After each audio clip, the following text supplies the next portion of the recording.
I know sometimes that we hear about Fast and Furious and stuff, and I'm not talking about the video game either. I'm talking about the actual deal when Eric Holder and them, along with America's so-called finest, took guns across the border over into Mexico, gave them the drug lords, and now the drug lords are using them to fight against and to kill Mexican citizens. And the American people, and when I say the American people, we're supposed to have representation.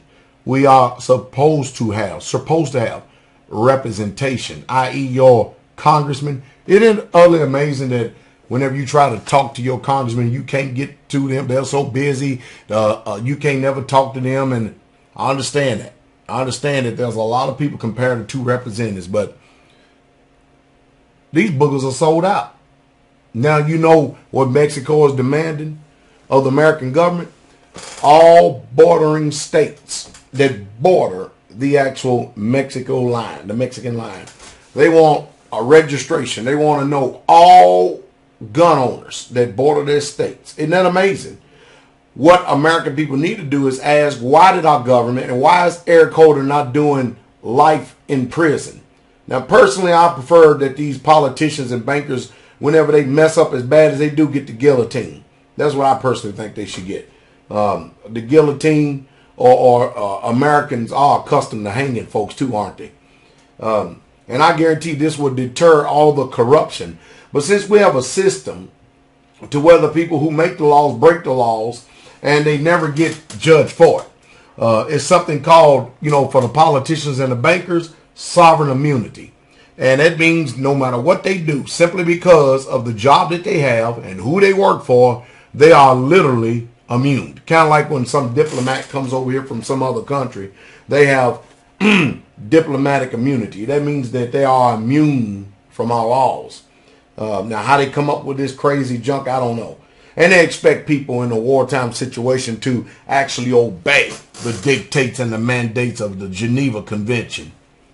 I don't even want to hear it. I don't even want to hear it. But you know what?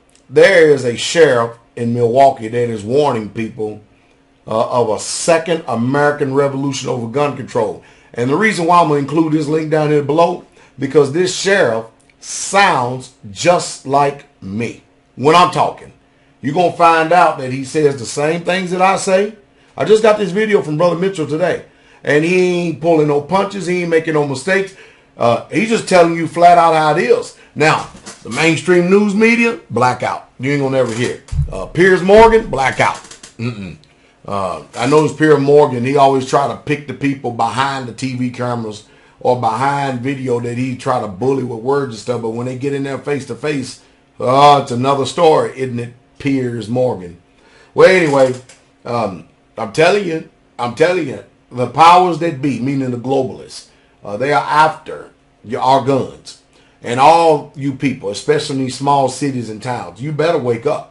Yesterday I did a video and I talked about the decline of civilizations and what takes place every time one empire comes in, because another empire has decided through certain stages that they forgot. One thing about it, when another nation comes in and they conquer another nation, the biggest mistake that they make is not staying ready. The biggest mistake that they make, they get in and get comfortable. They in essence become workers. They get comfortable and stuff. And then while they're getting comfortable, somebody else is gearing up to take you. And that's just the truth.